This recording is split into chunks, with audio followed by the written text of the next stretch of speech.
انشاءاللہ من کی کھیتیاں میں سیراب ہوگی، محبت بارادارہ بلند کریں، تشریف لا رہے ہیں آج کے ہمارے معزز مہمان استاذ علماء حضرت علامہ ڈاکٹر محمد نعیم الدین الازہری دامت برکاتہ العالیہ۔ نعرہ تکبیر، محبت کے ساتھ نعرہ تکبیر، نعرہ رسالت، نعرہ رسالت، نعرہ تحقیق، نعرہ حیدری، نعرہ غوثیہ، حق دیوان، حق دیوان۔ بسم اللہ الرحمن الرحیم، الحمد للہ رب العالمین، والعاقبۃ للمتقین، والصلاة والسلام علی سید الانبیاء والمرسلین، سیدنا و مولانا و ملجأنا و مأوانا و حبیبنا و طبیب قلوبنا سیدنا و مولانا محمد المصطفیٰ وعلى آلہ الطیبین الطاہرین وازواجہ الطاہرات امہات المؤمنین واصحابہ الہادین المہدیین واولیاء امتہ وعلماء ملتہ اجمعین، اما بعد فاعوذ باللہ من الشیطان الرجیم، بسم اللہ الرحمن الرحیم۔ قال اللہ تبارک و تعالی فی القرآن المجید والفرقان الحمید، فوجد عبدا من عبادنا آتیناہ رحمتا من عندنا وعلمناہ من لدنا علما، صدق اللہ مولانا العظیم وبلغنا رسولہ النبی الکریم۔ تمام احباب محبت سے شوق سے بارگاہ سرور کونین صلی اللہ علیہ وسلم میں درود پاک پڑھیے۔ الصلاۃ والسلام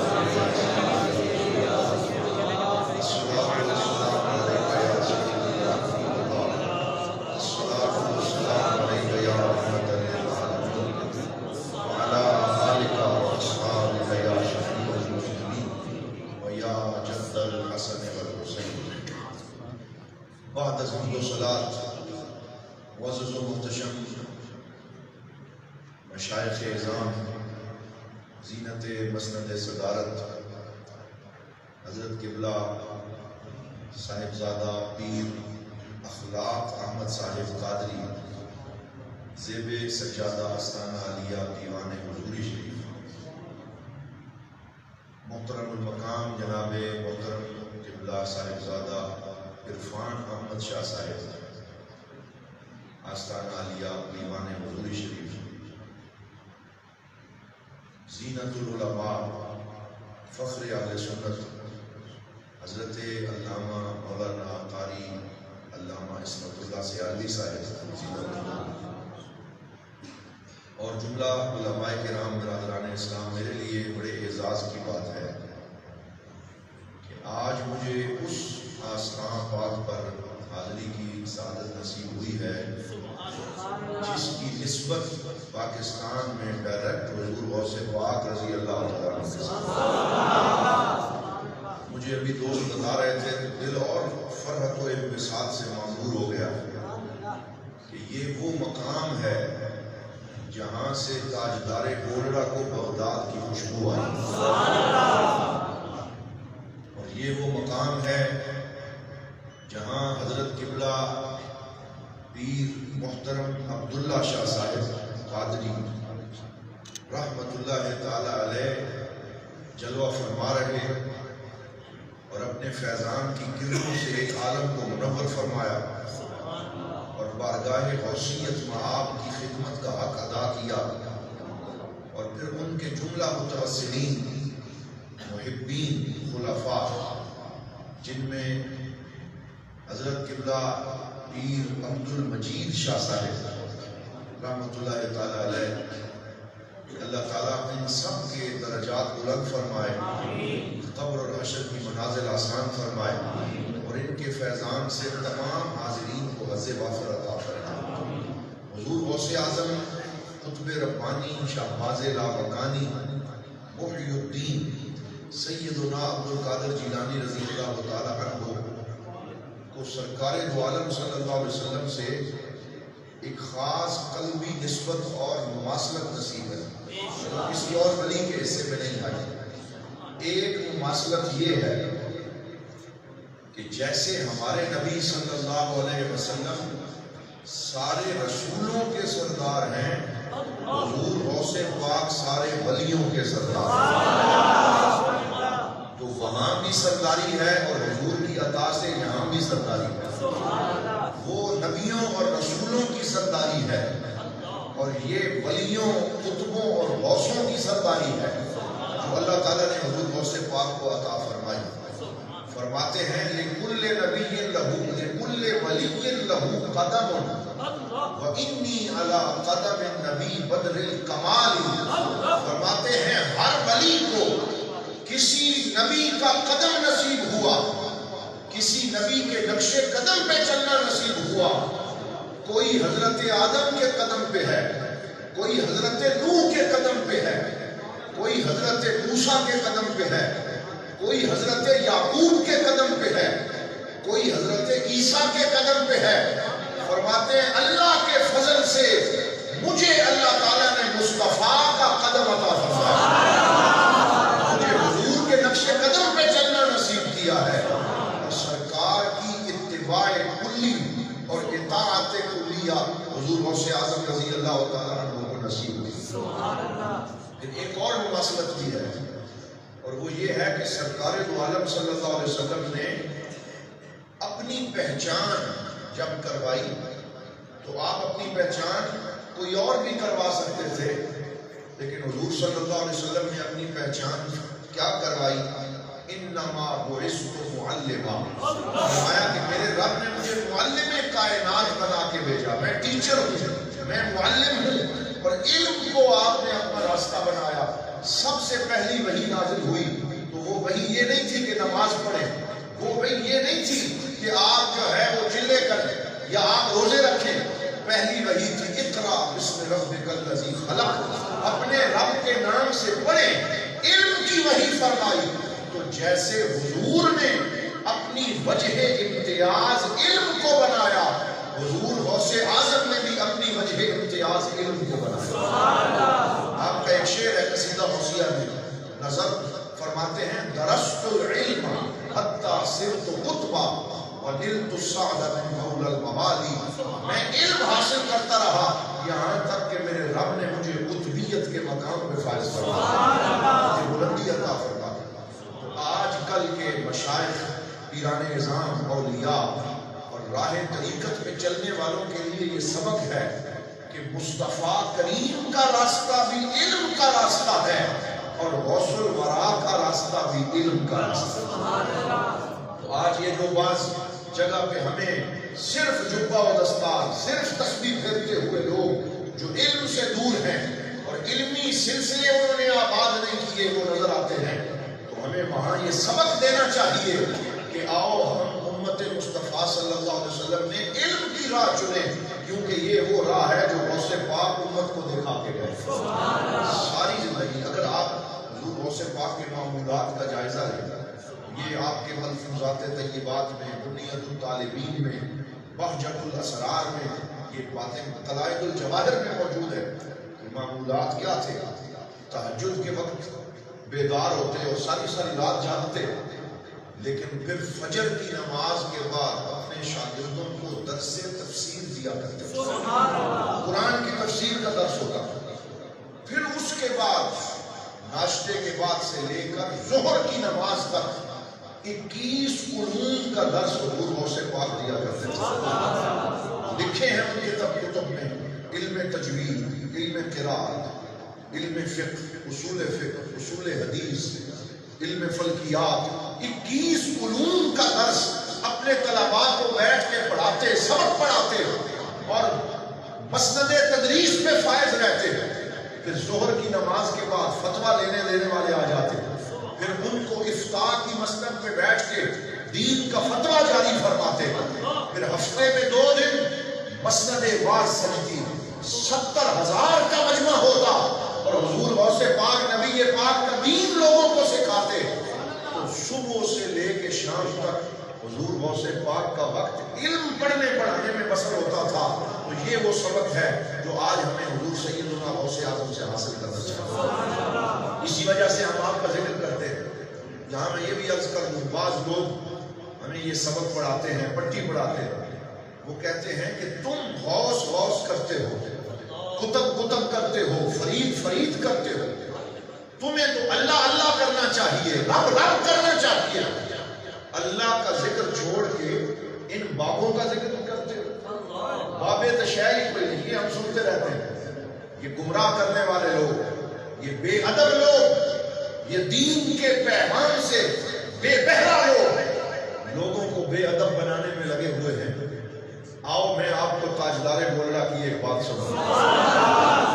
میرے منیر میں یہ واقعہ موجود ہے کہ ٹرین پہ بیٹھتے کئی اسٹیشنوں پہ سفر کرتے کرتے محرم الحرام کے مہینے سے پہلے پیر سید میر علی شاہ صاحب تاجدار گولڑا پاک پتن شریف پہنچتے، وہاں پہنچ کے بہشتی دروازے سے گزرتے اور وہاں اللہ اللہ کا ذکر کرتے اور حق فرید یا فرید کے نعرے لگاتے، بڑا اہتمام کرتے۔ تو ایک دن ایک مولوی آ گیا، اس نے کہا آپ یہاں حق فرید یا فرید کرتے ہیں، یہ شرک ہے، آپ کو حق اللہ حق رحمان کرنا چاہیے، اللہ اللہ کرنا چاہیے، تو آپ یہ کیوں کرتے ہیں؟ پیر میر علی شاہ صاحب کا جواب سنیں، فرمایا میں گولڑے سے چلتا ہوں، پاک پتن آتا ہوں صرف یہ دیکھنے کے لیے کہ اللہ نے فرید سے جو وعدہ کیا تھا وہ پورا ہو رہا ہے یا نہیں ہو رہا۔ پوچھا وہ اللہ نے فرید سے کیا وعدہ کیا؟ فرمایا تم نے قرآن نہیں پڑھا؟ اللہ فرماتا فَاذْكُرُونِي أَذْكُرْكُمْ، تم میرا ذکر کرو میں تمہارا ذکر کروں۔ بابا فرید اپنی زندگی میں اللہ اللہ کر کے چلے گئے، اللہ کا ذکر کرتے رہے، مصلی آباد کیے، راتوں کو جاگ جاگ کے عبادت کی، وہ ذکر کر کے چلے گئے۔ اب قیامت تک اللہ تعالیٰ فرید سے اپنا وعدہ پورا کر رہا ہے، لوگوں کی زبانوں پہ ان کا ذکر جاری کروا کے اللہ تعالیٰ فرید کا ذکر کر رہا ہے۔ یہ اولیاء کرام کی انڈرسٹینڈنگ ہے۔ یہ جو ہم ذکر اولیاء کا کرتے ہیں یہ ہم نہیں کرتے، یہ اللہ تعالیٰ ہم سے کرواتا ہے۔ بولو یہ اللہ تعالیٰ ہم سے کرواتا ہے۔ اگر کوئی اس پہ دلیل مانگے تو میں بخاری شریف کی حدیث پیش کرتا ہوں۔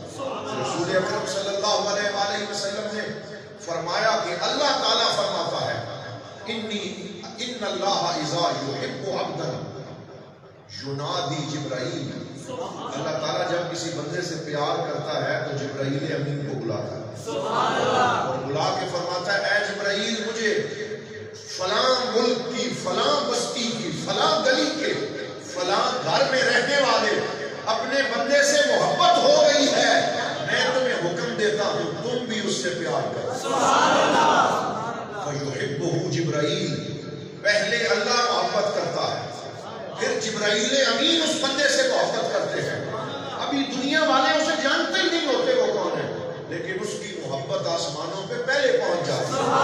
پھر جبرائیل امین کو حکم ہوتا ہے اے جبرائیل جاؤ اور آسمان والوں میں اعلان کرو کہ فلاں بندہ اس سے اللہ کو پیار ہو گیا ہے، تم بھی اس سے پیار کرو، تو تمام آسمان والے اس سے پیار کرتے ہیں۔ ثم یودع لہ القبول فی الارض، فرمایا پھر اس کی قبولیت کو آسمان سے زمین میں اتار دیا جاتا ہے۔ یہ جو ہم غوث غوث کرتے ہیں، کتب کتب کرتے ہیں، فرید فرید کرتے ہیں، خواجہ نظام کے نعرے لگاتے ہیں، یہ ہم نہیں لگاتے، یہ اللہ تعالیٰ ہماری زبانوں سے لگوا رہا ہے۔ اللہ تعالیٰ ان کا ذکر ہم سے کروا رہا ہے، پھر ان کی قبولیت کو زمین پہ اتار دیا جاتا ہے، دلوں میں ڈال دیا جاتا ہے۔ یہ حضور غوث پاک رضی اللہ تعالیٰ عنہ اور یہ اللہ والوں کی شان ہے۔ اب اس پہ قرآن کی جو آیت میں نے پڑھی ہے، آج کل بعض لوگ گمراہ کرنے کے لیے کہتے ہیں یہ اولیاء کا کوئی بکھرا علم ہے، یہ کوئی علیحدہ علم ہے، علم تو ایک ہی ہے، اس لیے تم علم شریعت اور طریقت کا فرق نہ کرو، سارا علم ایک ہے۔ تو آؤ میں تمہیں بتاؤں، ظاہر کا علم اور ہے، باطن کا علم اور ہے، شریعت کا علم اور ہے، طریقت کا علم اور ہے۔ اور اگر اس پہ کوئی دلیل مانگے، ایک دفعہ حرم شریف کے اندر جانے کا اور حاضری کا مجھے اتفاق ہوا تو موریتانیہ ایک ملک ہے، تو اس کا رہنے والا ایک بندہ، اس سے سلام دعا ہو گئی، حرم شریف میں بیٹھے بیٹھے گفتگو شروع ہوئی، تو مجھے کہنے لگا کہ تم صوفیاء کے سلسلے سے تعلق رکھتے ہو، یہ ٹوپی دیکھی، کہنے لگا کہ تم کسی صوفی کو ماننے والے ہو۔ میں نے کہا الحمدللہ میں حضرت ضیاء الامت جسٹس پیر محمد کرم شاہ الازہری کا جوڑے بردار ہوں، ان کے سلسلے سے تعلق رکھتا ہوں، سلسلہ چشتیہ سے میرا تعلق ہے۔ کہنے لگا کہ تمہارا شیخ محی الدین ابن العربی کے بارے میں کیا خیال؟ تو میں نے کہا کان رجلا عالما صوفیا ورعا تقیا، کہ وہ عالم تھے، صوفی تھے، بزرگ تھے، اللہ والے تھے، انہوں نے بڑی کتابیں لکھی اور لوگوں کی رہنمائی کی۔ تو کہنے لگا کیا وحدت الوجود کو بھی مانتے ہو جو محی الدین ابن عربی نے بیان کیا؟ تو میں نے کہا یہ قال کی بات نہیں ہے، یہ حال کی بات ہے، یہ زبان سے بیان ہونے والا مسئلہ نہیں ہے، یہ وجود پہ طاری ہونے والا مسئلہ ہے۔ اس پہ میں تیرے ساتھ بات نہیں کر سکتا، اختلاف ہو سکتا ہے، تو اپنی رائے رکھ، میں اپنی رائے رکھتا ہوں، لیکن شیخ محی الدین ابن عربی کا میں دل سے احترام کرتا ہوں، وہ اللہ کے ولی تھے۔ پھر کہنے لگا یہ علم شریعت اور طریقت میں فرق کیوں کرتے ہو تم صوفی لوگ؟ یہ شریعت کیا ہے، طریقت کیا ہے، علم سارا قرآن میں ہے، تم فرق کیوں کرتے ہو؟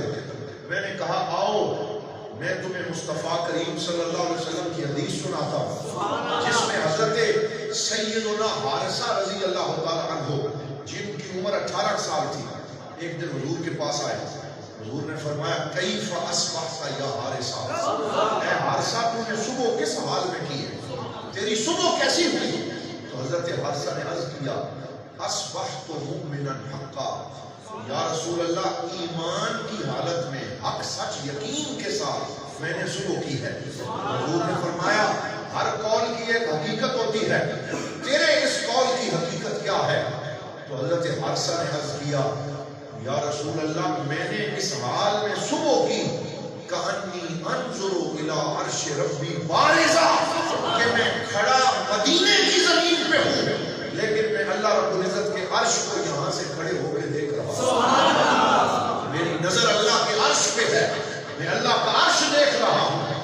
اور پھر فرمایا کأنی انظر الی اہل الجنۃ فی الجنۃ یتنعمون واہل النار فی النار یعذبون، فرمایا آپ کی غلامی کا صدقہ اللہ تعالیٰ نے نگاہوں سے پردے ہٹا دیے ہیں، میں زمین پہ کھڑے کھڑے جنت والوں کو بھی دیکھ رہا ہوں، دوزخ والوں کو بھی دیکھ رہا ہوں، جنت میں لوگوں پہ انعام ہو رہا ہے، دوزخ میں لوگوں کو عذاب ہو رہا ہے، اور مجھے آپ کی غلامی کا صدقہ یہ سارا نظارہ نظر آ رہا ہے۔ میں نے اس بندے سے پوچھا تم کہتے ہو شریعت اور حقیقت طریقت میں کوئی فرق نہیں، جو لوگ 9 سال مدرسوں میں پڑھتے ہیں اور سکولوں اور کالجوں میں پڑھتے ہیں، کیا انہیں اللہ کا عرش نظر آتا ہے؟ کیا انہیں جنت اور دوزخ والے نظر آتے ہیں؟ یہ انہی کو نظر آتے ہیں جن پہ مرشد کی نگاہ ہوتی ہے، جو کسی اللہ والے کے قدموں میں حاضر ہو جاتا ہے۔ یہ نظر ہر بندے کو نصیب نہیں ہوتی، نہ مدرسے سے نہ ہی کالج کے ہے در سے پیدا، دین ہوتا ہے بزرگوں کی نظر سے پیدا، دین اللہ والوں کی صحبت سے آتا ہے، بزرگوں کے قدموں میں حاضری سے آتا ہے، کسی صاحب نظر کی نظر پڑتی ہے، پھر حجابات اٹھتے ہیں۔ علامہ اقبال فرماتے ہیں کہ کرتے ہیں خطاب آخر، اٹھتے ہیں حجاب آخر، افلاک سے آتے ہیں نالوں کے جواب آخر۔ جب نظر ہوتی ہے اللہ والوں کی پھر پردے ہٹ جاتے ہیں، پھر باطن روشن ہو جاتا ہے، اور پھر اللہ تعالیٰ وہ علم عطا فرماتا ہے جو کتابوں سے نہیں ملتا۔ بولو وہ علم کتابوں سے نہیں ملتا، وہ محبوب کی کالی زلفوں سے ملتا ہے۔ وہ علم کتابوں سے نہیں ملتا، وہ اللہ والوں کے قدموں سے ملتا ہے۔ پھر مجھے کہنے لگا یہ حدیث میں نہیں مانتا، یہ اتھینٹک نہیں ہے، اس کی سند میں مسئلہ ہے۔ میں نے کہا آؤ اگر حدیث نہیں مانتے تو میں تمہیں رب کے قرآن کی طرف لے آؤں۔ حضرت موسیٰ علیہ السلام کا واقعہ 15ویں سپارے میں پورا موجود ہے، اور 16ویں پارے میں جسے سورہ کہف کہتے ہیں، وہاں سے پتہ چلتا ہے کہ علم نافع اور علم حقیقت کیا ہوتا ہے، اللہ والوں کی نظر کیا ہوتی ہے۔ حضرت موسیٰ علیہ السلام کا واقعہ ہے کہ ایک دن اپنی قوم سے خطاب کر رہے تھے تو کسی نے حضرت موسیٰ علیہ السلام سے پوچھا اس وقت سب سے بڑا عالم دنیا میں کون ہے؟ تو حضرت موسیٰ علیہ السلام کی زبان سے نکل گیا انا، کہ میں اللہ کا کلیم ہوں، اس سے ہم کلام ہوتا ہوں، تو اس وقت میں بہت بڑا عالم ہوں۔ اللہ تعالیٰ نے حضرت موسیٰ سے کوہ طور پہ کلام کیا، فرمایا اے موسیٰ یہ جو تو نے کہا نا کہ میں بڑا عالم ہوں، تجھ سے بھی بڑا ایک عالم دنیا میں فلاں جگہ پہ موجود ہے۔ حضرت موسیٰ حیران رہ گئے، یا اللہ میں نبی ہوں، کلیم ہوں، تیرا پیارا ہوں، مجھ سے بڑا عالم کون ہے؟ فرمایا تجھے جو علم عطا کیا وہ اور ہے، اور اسے جو علم عطا کیا وہ اور ہے۔ یا اللہ میں اس سے ملنا چاہتا ہوں۔ تو فرمایا چلے جاؤ، مجمع البحرین جگہ کا نام ہے، وہاں وہ اللہ والا ملے گا۔ حضرت یوشع بن نون کو ساتھ لیا اور ساتھ لے کے سفر کیا۔ تفصیل میں نہیں جاتا، صرف چند اشارے کروں گا۔ یہ جو واقعہ سورہ کہف میں آیا ہے اس سے کئی چیزیں ثابت ہوتی ہیں۔ نمبر ایک کہ طریقت، تصوف اور روحانیت کے حصول کے لیے سفر کرنا ثابت ہوتا ہے کہ حضرت موسیٰ علیہ السلام جیسی برگزیدہ ہستی کو سفر کرنا پڑا، سفر کی سہولتیں کاٹنی پڑی، پھر جا کے اللہ تعالیٰ نے وہ علم عطا فرمایا۔ تو علم گھر میں بیٹھ کے نہیں ملتا، علم بستر پہ لیٹ کے نہیں ملتا، علم اپنی مسجد میں بیٹھے ہوئے نہیں ملتا، بلکہ علم حاصل کرنے کے لیے سفر کرنا پڑتا ہے، مشقت برداشت کرنی پڑتی ہے، اللہ والوں کو تلاش کرنا پڑتا ہے۔ سبحان اللہ، یہ تلاش کا سفر ہے۔ حضرت موسیٰ نکلے اور اللہ تعالیٰ فرماتا ہے وَإِذْ قَالَ مُوسَىٰ لِفَتَاهُ لَا أَبْرَحُ حَتَّى أَبْلُغَ مَجْمَعَ الْبَحْرَيْنِ أَوْ أَمْضِيَ حُقُبًا۔ فرمایا اے یوشع بن نون، میں اس وقت تک نہیں رکوں گا، چلتا رہوں گا یہاں تک کہ میں مجمع البحرین تک پہنچ جاؤں، اور اگر میں وہاں نہ پہنچا سارا زمانہ چلتا رہوں گا، چین سے نہیں بیٹھوں گا، میں نے وہاں پہنچنا۔ اب علماء فرماتے ہیں کہ مجمع البحرین اس کا نام کیوں رکھا اس جگہ کا؟ وہاں دو سمندر ملتے تھے، بولیے وہاں دو سمندر ملتے تھے، تو اس جگہ پہ حضرت خضر سے ملاقات کیوں کروائی؟ وجہ یہ ہے، اس جانب اشارہ کرنا مقصود تھا کہ کچھ لوگوں کے پاس ایک علم ہوتا ہے، کوئی صرف صرف کا عالم ہے، کوئی نحو کا عالم ہے، کوئی گرامر کا عالم ہے، کوئی فقہ کا عالم ہے، کوئی صرف شریعت کا عالم ہے، لیکن کچھ ایسے ہوتے ہیں جن کے اندر اللہ دونوں سمندر جمع کر دیتا ہے، ان کے پاس شریعت کا علم بھی ہوتا ہے، ان کے پاس طریقت کا علم بھی ہوتا ہے۔ ایسے لوگوں کو مجمع البحرین کہا جاتا ہے، وہاں دو سمندر جمع ہوتے ہیں۔ فرمایا وہاں ہمارا بندہ ملے گا۔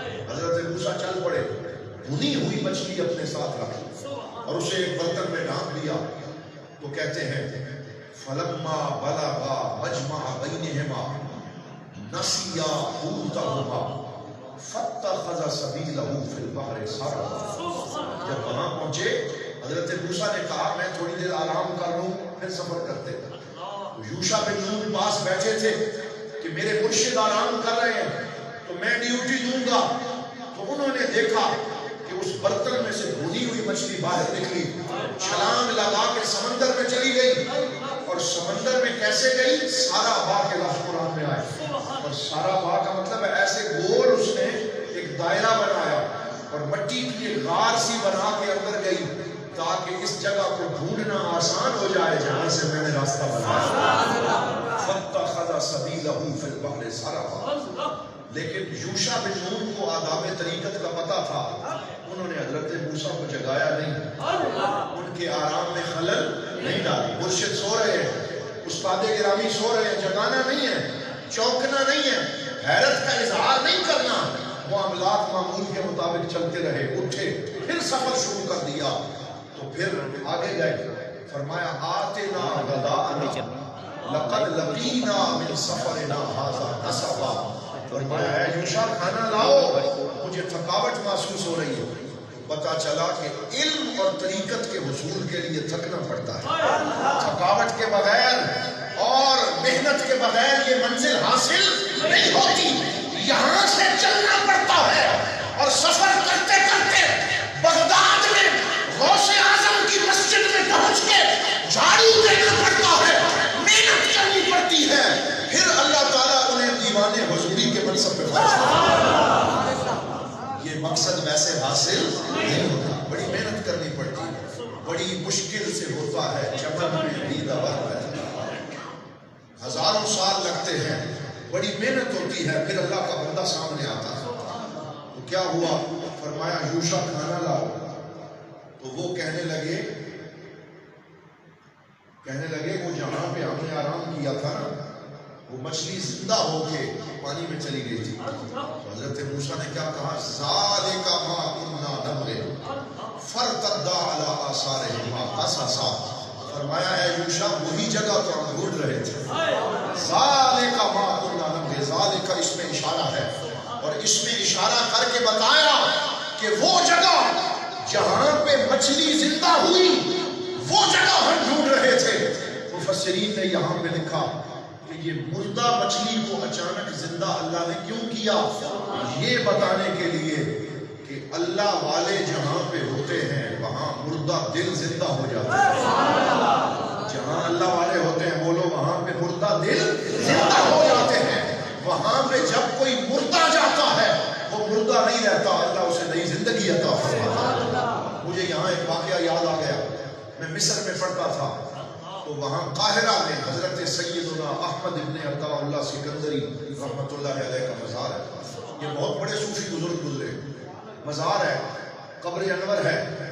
تو شیخ کمال ابن ہمام جو صاحب فتح القدیر ہیں اور بہت بڑے علامہ فہامہ شیخ الحدیث محدث مفسر علم ظاہر کے امام ہیں، شام سے چلے مصر آئے، سفر کرتے کرتے حضرت سیدنا احمد ابن عطا اللہ سکندری کے مزار پہ پہنچے۔ وہ آج کے لوگوں جیسے بے ادب نہیں تھے جو کہتے ہیں بابے کوئی شے نہیں، اور اللہ والوں کو ڈی گریڈ کرنے کی کوشش کرتے ہیں، اور کہتے ہیں سیوطی کون ہوتا ہے، مجھے تو 5 لاکھ بندے سنتے ہیں، اسے تو 5 بندے نہیں سنتے تھے۔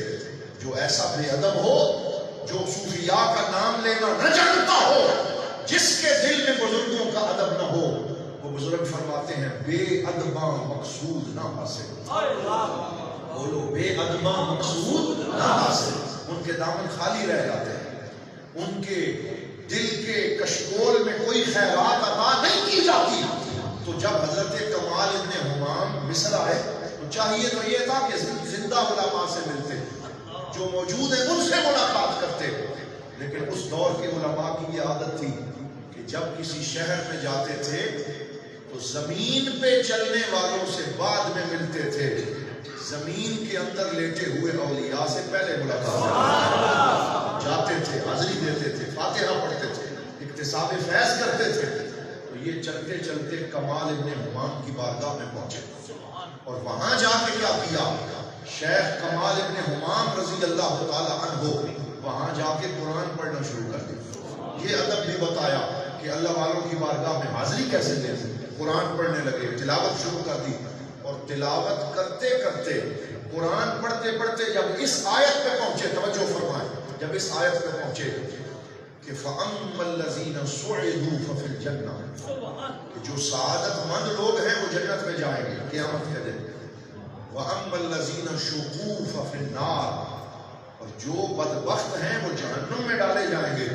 ابھی یہ آیت پڑھی ہی تھی کہ شیخ کمال ابن ہمام جو 200 سال پہلے دفن ہو چکے تھے، ان کی قبر سے آواز آئی اور بزرگ بول پڑے، فرمایا اے کمال ابن ہمام تسلی رکھ، تو ہمارے پاس آ گیا ہے، یہاں آنے والا بدبخت نہیں رہتا، سعادت مند بنا دیا جاتا، یہاں آنے والا سعادت مند بن جاتا ہے، وہ بدبخت نہیں رہتا۔ حضرت کمال ابن ہمام نے وصیت کی جب میں مروں تو مجھے انہی بزرگوں کے قدموں میں دفن کیا جائے، اور آج بھی آپ کا مزار حضرت احمد ابن عطا اللہ سکندری کے قدموں میں موجود ہے۔ بات مختصر کرتا ہوں، مچھلی زندہ ہو گئی، حضرت موسیٰ اسی جگہ پہ پہنچے جہاں 2 سمندر ملتے ہیں۔ قرآن کیا کہتا ہے؟ یہ کوئی دوڑے نہیں ہیں، یہ مائیے نہیں ہے، یہ کسی ناول کی سٹوری نہیں ہے، یہ رب کا قرآن پڑھ رہا ہے۔ فرمایا جب وہاں پہنچے فوجدا عبدا من عبادنا، تو انہوں نے وہاں پہ پایا، دیکھا ہمارے بندوں میں سے ایک بندہ، وہ کون تھا؟ فرمایا آتیناہ رحمتا من عندنا وعلمناہ من لدنا علما، فرمایا ایسا بندہ ان کو ملا جسے ہم نے رحمت بھی عطا فرمائی تھی، علم لدنی بھی عطا فرمائی۔ یہ ہے من لدنا علما، پتا چلا کالج والا علم اور ہے اور من لدنا والا علم اور ہے۔ یہ وہ علم ہے جو اللہ تعالیٰ ڈائریکٹ سینے میں عطا فرماتا ہے، اور یہ علم سینوں سے سینوں میں چلتا ہے۔ اور اس کی دلیل حضور صلی اللہ علیہ وسلم کی حدیث پاک ہے۔ حضور صلی اللہ علیہ وسلم نے فرمایا علم دو طرح کے ہیں، فرمایا کہ علم فی القلب و علم علی اللسان، ایک علم وہ ہے جو دلوں سے دلوں میں جاری ہوتا ہے، اور ایک علم وہ ہے جو زبان سے زبان کی طرف جاتا ہے۔ فرمایا اما الاول فذاک علم نافع، فرمایا جو دلوں سے جاری ہوتا ہے وہ علم نافع ہوتا ہے۔ بولو کیا ہوتا ہے؟ وہ علم نافع ہوتا ہے۔ یہ وہ علم نافع ہے۔ وہاں حضرت خضر سے ملے۔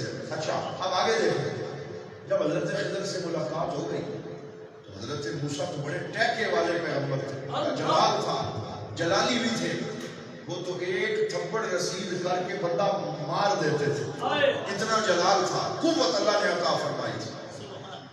تو جب وہاں پہنچے گا تو انہیں چاہیے تو یہ تھا کہ حضرت خضر سے کہتے اللہ تعالیٰ نے مجھے آپ کے پاس بھیجا ہے، میں نبی ہوں، جو کچھ آپ کے پاس ہے مجھے بھی سکھائیں۔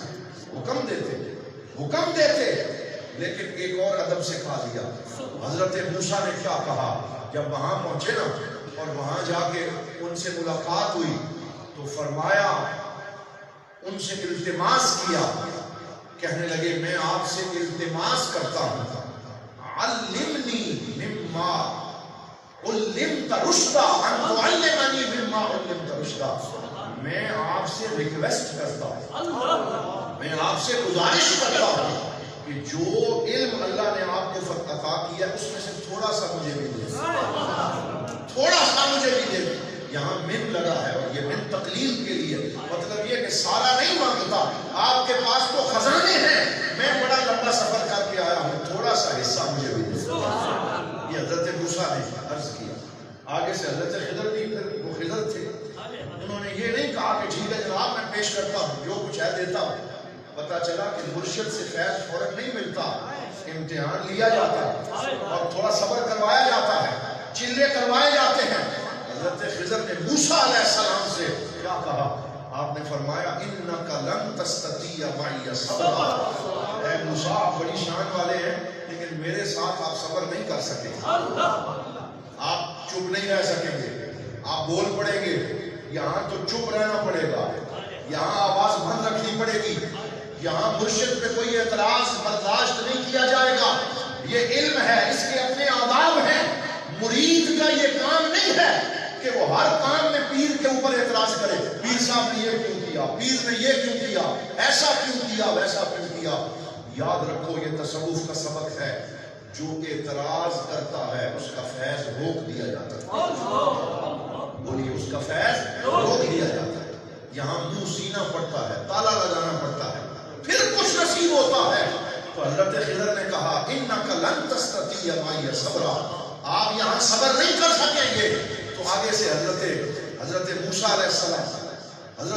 علیہ السلام یہ بھی کہہ سکتے تھے کہ آپ مجھے کہہ رہے ہیں کہ میں بے صبر ہوں، میں صبر نہیں کر سکوں گا، ٹھیک ہے السلام علیکم میں واپس جاتا ہوں، میں تو بڑی امید سے آیا تھا، آپ نے مجھے مایوس کر دیا۔ نہیں، ادب دیکھیں، فرمایا قال ستجدنی انشاء اللہ صابرا ولا اعصی لک امرا، اے خضر میں تو کچھ لینے آیا ہوں، انشاءاللہ آپ مجھے صبر کرنے والا پائیں گے اور میں آپ کی کسی بات پہ نافرمانی نہیں کروں گا، میں ہاتھ باندھ کے پیچھے چلوں گا، بس مجھے کچھ عطا کر دیں، مجھے خالی نہ جانے دیں، جو آپ کہتے جائیں گے وہ میں کرتا چلا جاؤں گا۔ یہ سبق سکھایا جا رہا ہے، بتایا جا رہا ہے کہ حضوری والوں سے فیض لینے کا طریقہ کیا ہے، یہ طریقہ ہے۔ تو پھر کیا ہوا؟ یہاں آگے قرآن کہتا ہے فن طلقا فن طلقا فن طلقا، یہ میں قرآن پڑھ رہا ہوں، 3 دفعہ فن طلقا فرمایا، اور فن طلقا کا مطلب ہے ایک مرحلے میں چلے، پھر دوسرے مرحلے میں چلے، پھر تیسرے مرحلے میں چلے، 3 مراحل بیان فرمائے۔ پہلا مرحلہ کیا ہے؟ فن طلقا حتی اذا رکبا فی السفینۃ خرقہا، جب بیٹھے نا کشتی میں سب دریا پار کرنے کے لیے، تو حضرت خضر نے اس میں سے کچھ سوراخ کر دی، پھٹے نکال دیے، تو شریعت چپ نہ رہ سکے، شریعت ظاہر پہ حکم لگاتی ہے، چپ نہ رہ سکے۔ حضرت موسیٰ نے کہا، آپ کہنے لگے کہ یہ اچھی بھلی کشتی تھی اور یہ مسکین لوگ تھے، آپ نے ان کی کشتی توڑ دی، ان کا نقصان کر دیا۔ فرمایا میں نے کہا تھا نا تم چپ نہیں رہ سکو گے، بول پڑے، خاموش نہ رہ سکے، چلے جاؤ۔ لیکن حضرت موسیٰ نے پھر عرض کیا، کہا قال لا تؤاخذنی بما نسیت ولا ترهقنی من امری عسرا، ایک دفعہ معاف کر دیں، دوبارہ نہیں بولوں گا، ایک دفعہ معاف کر دیں، اب بات نہیں کروں گا۔ پھر چل پڑے، فن طلقا، یہ دوسری انطلاق ہے، یہ دوسرا سفر ہے، پھر چلے حتی اذا لقیا غلاما فقتلہ، پھر راستے میں ایک نوجوان خوبصورت خوبرو لڑکا دیکھا، حضرت خضر نے خنجر نکالا، اس کا ساتھ کان سے جدا کر دیا، کو قتل کر دیا، ختم کر دیا۔ قال اقتلت نفسا زکیۃ بغیر نفس، پھر شریعت بول پڑی اور کہا آپ نے ایک بچے کو بغیر کسی جرم کے پاکیزہ روح کو قتل کر دیا، یہ آپ نے کیا کیا؟ لقد جئت شیئا نکرا، آپ نے تو بڑا ناپسندیدہ کام کیا، بڑا ناپسندیدہ کام کیا۔ پتہ چلا کبھی کبھی ہمیں ظاہری طور پہ چیز کچھ اور نظر آتی ہے، لیکن حقیقت میں کوئی اور شے ہوتی ہے۔ تو کہا یہ آپ نے کیا کیا؟ آپ نے ایک بندے کو مار دیا۔ تو حضرت موسیٰ علیہ السلام کو پھر حضرت خضر نے کہا کہ میں نے کہا تھا کہ آپ چپ نہیں کر سکیں گے، آپ پھر بول پڑے۔ توجہ فرمائیں کیا ہوا؟ حضرت موسیٰ علیہ السلام نے کہا اگر قال ان سألتک عن شیء بعدها فلا تصاحبنی قد بلغت من لدنی عذرا، اگر اب میں سوال کروں اور اعتراض کروں تو مجھے اپنی صحبت عطا نہ فرما۔ اس لفظ پہ بھی ذرا غور کریں، فلا تصاحبنی، کہ مجھے اپنی صحبت پھر نہ دینا۔ پتہ چلا کہ تصوف میں صحبت کی بڑی اہمیت ہے، صحبت کے بغیر پیر کا فیض مرید میں منتقل نہیں ہوتا۔ اسی وجہ سے قرآن نے فلا تصاحبنی کا لفظ استعمال کیا، صحبت میں رہنا پڑتا ہے، ساتھ مشکیزہ اور لوٹا اٹھانا پڑتا ہے، وضو کروانا پڑتا ہے، جوتے سیدھے کرنے پڑتے ہیں۔ حضرت سیدنا عبداللہ بن مسعود جو قاری قرآن تھے، صحابی رسول تھے، بہت بڑا ان کا رتبہ تھا، لیکن جب کوئی ان سے پوچھتا سونیاں تیرا تعارف کیے، آپ کی پہچان کیا ہے، وہ یہ بھی کہہ سکتے تھے میں قاری ہوں، وہ یہ بھی کہہ سکتے تھے میں صحابی ہوں، وہ یہ بھی کہہ سکتے تھے میں عالم ہوں، لیکن وہ اپنا کیا ڈیزگنیشن بتاتے تھے؟ وہ کہتے انا صاحب السواک وانا صاحب الوسادہ وانا صاحب النعلین، فرماتے میرے 3 تعارف ہیں، میں حضور کی مسواک بنانے والا ہوں، میں سرکار کے جوڑے اٹھانے والا ہوں، میں حضور کو تکیہ پیش کرنے والا ہوں۔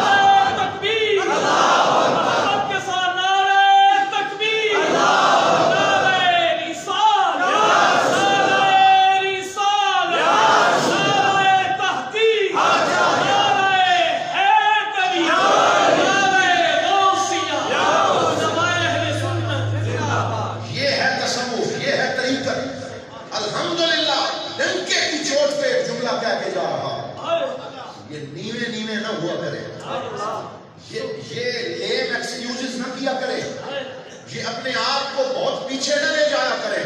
الحمدللہ اہل سنت والجماعت کا ہر عمل اور ہر عقیدہ رب کے قرآن سے بھی ثابت ہے، مصطفیٰ کے فرمان سے بھی ثابت ہے۔ ہمارا کوئی عمل ایسا نہیں ہے جو من گھڑت ہو، ہمارا کوئی کام ایسا نہیں ہے جو ہمارے بزرگوں نے خود شروع کیا ہو۔ یہ سارے سلسلے بارگاہ مصطفیٰ سے چلے ہیں، یہ سارا فیض مولا علی شیر خدا سے چلا ہے، یہ سارا فیض حسنین کریمین سے چلا ہے، یہ سارا فیض بارگاہ غوثیت مآب سے چلا ہے۔ مسواک بناتے تھے، تکیہ رکھتے تھے، جوڑے اٹھا کے حضور کے ایسے سینے سے لگا لیتے ہیں. پھر انہیں علم حاصل ہوا. طلباء بھی بیٹھے ہیں, اس لیے میں ان سے کہوں گا علم رٹے لگانے سے نہیں آتا, علم استاد کی خدمت کرنے سے آتا ہے. علم اپنے استاد اساتذہ کے سامنے زانوئے تلمس طے کرنے سے آتا ہے. بات مکمل کرتا ہوں, وقت نہیں ہے. تو حضرت خضر نے کہا کہ آپ نے پھر اب نہیں بولنا. کہا اگر آپ بولا تو پھر میں خود ہی چلا جاؤں. پھر فن طلقا, پھر چلے حتی اذا اتیا اہل قریۃ استطعما اہلها فابوا ان یضیفوهما فوجدا فیها جدارا یرید ان ينقض فاقاما قال لو شئت لاتخذت علیہ اجرا. کیا ہوا؟ پھر چلے, ایک بستی کے پاس پہنچے. بستی کے ہر گھر سے کھانا مانگا. ہم مسافر ہیں, کھانا دے دو, کھانا دے دو, کھانا دے دو. کسی گھر والے نے کھانا نہ دیا. یہ جو مدرسوں کے لوگ چھاپے اٹھا کے جاتے تھے اور ٹوڑے لے کے آتے تھے, لیکن پھر بھی اللہ اور اس کے رسول کے نام کو زندہ رکھا. اور قال اللہ و قال رسول کی صدائیں بلند ہوتی رہی اور مسلح آباد رہے. یہ کالج اور یونیورسٹی والے ہم مدارس والوں پہ ہنستے رہے اور کہنے لگے چھاپے اٹھا کے جاتے ہیں اور جا کے ٹورے مانگتے ہیں. میں نے کہا اگر ریاست ان بچوں کا خیال نہ رکھے اور ان کو تعلیم اور صحت کی سہولیات نہ دے تو پھر یہ مجاہد ہیں نہ پوچھ ان خرقہ پوشوں کی. ارادت ہو تو دیکھ ان کو ید بیضا لیے بیٹھے ہیں اپنی آستینوں میں. ہمیں تو ان کا شکر گزار ہونا چاہیے کہ روٹیاں مانگنی بھی پڑی تو مانگتے رہے, لیکن انہوں نے نبی کے دین کو نیچا ہونے نہیں دیا.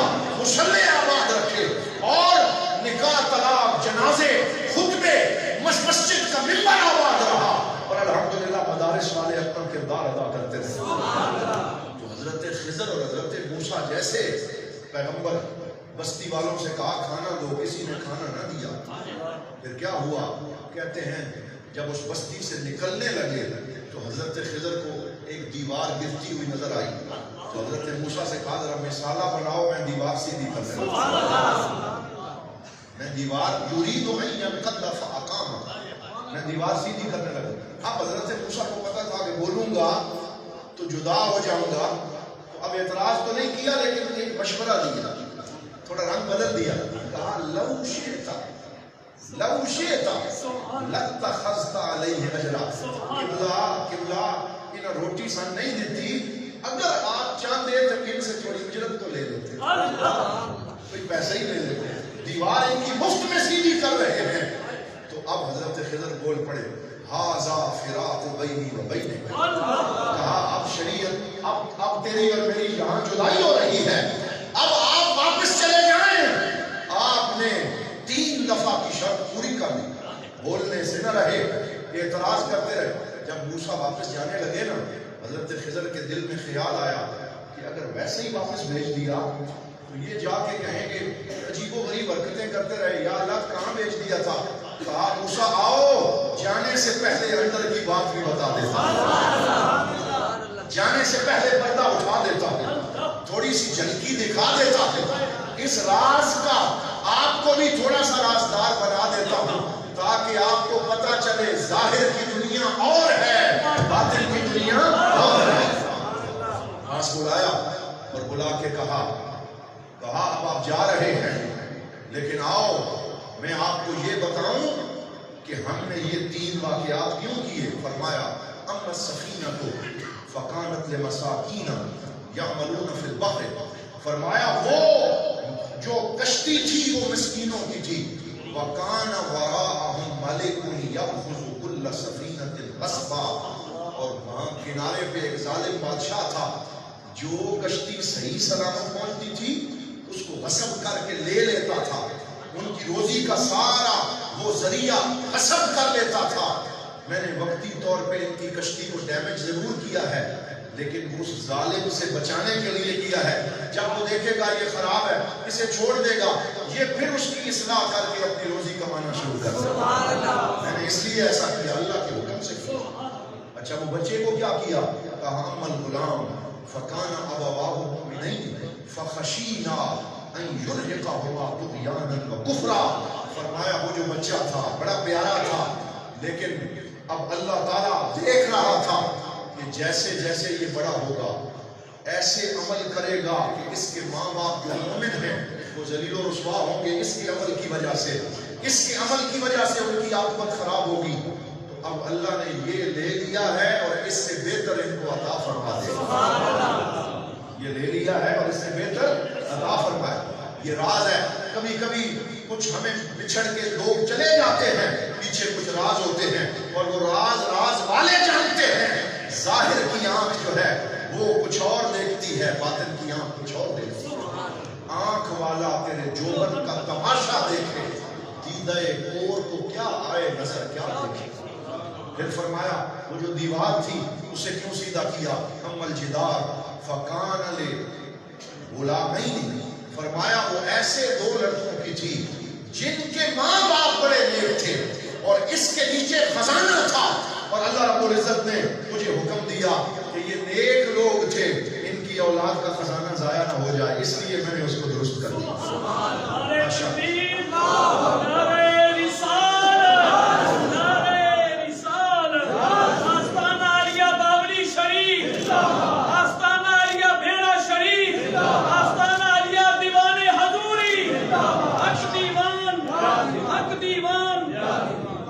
تو اللہ محترم تشریف رکھیں.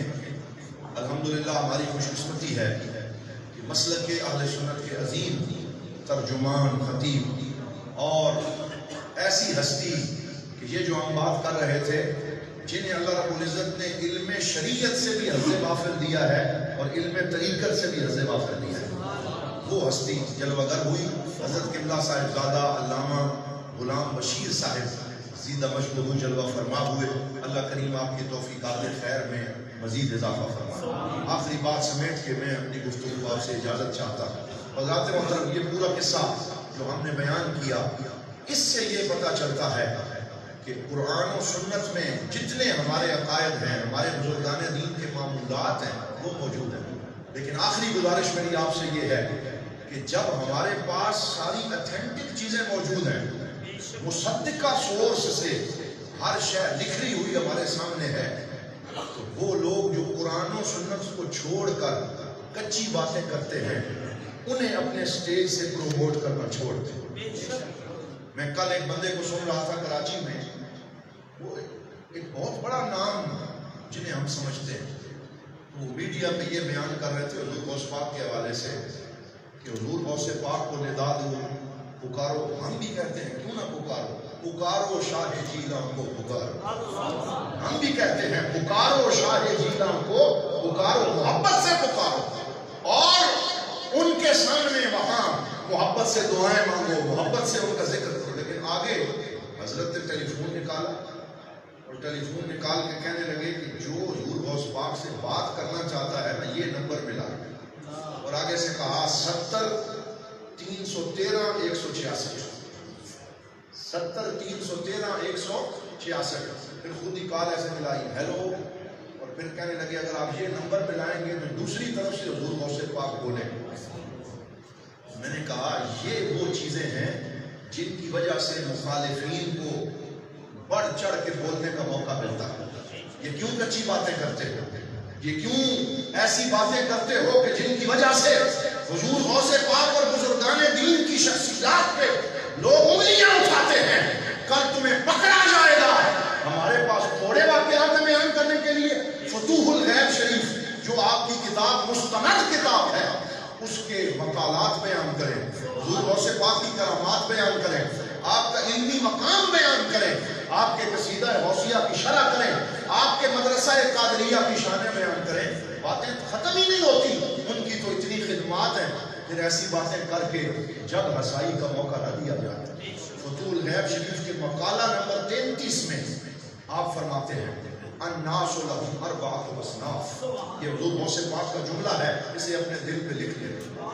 الناس لهم اربعۃ اصناف، لوگوں کی 4 قسمیں ہیں. لا خامس لهم، کوئی 5ویں قسم نہیں ہے. پھر فرمایا سنو اور اپنے آپ کو کیٹاگرائز کر لو کہ تم کس درجے اور خانے میں آتے ہو. تو فرمایا پہلی قسم لوگوں کی وہ ہے لا لسان لہم ولا قلب، نہ ان کی زبان ہے نہ ان کا دل ہے۔ اب ہماری زبان بھی ہے، دل بھی ہے، آپ کی بھی ہے، تو اس کا معنی کیا ہے؟ حضور غوث پاک فرماتے ہیں زبان سے مراد علم ظاہر ہے اور دل سے مراد علم باطن ہے۔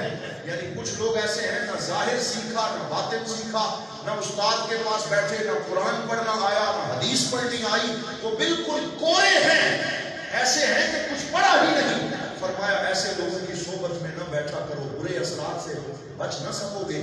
ہاں علماء کو چاہیے کہ ایسے طبقے کی تربیت کریں۔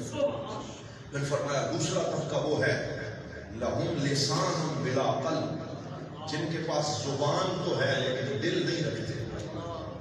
شریعت کے ظاہر کو تو کچھ سیکھ لیا لیکن اس پہ عمل نہ کیا، دل کی دنیا کو آباد نہ کیا، اللہ سے لو نہ لگائی، مصلے پہ نہ آئے، اپنے رب کو نہ پکارا، تو ظاہر کو آباد کیا باطن کو ویران کر دیا۔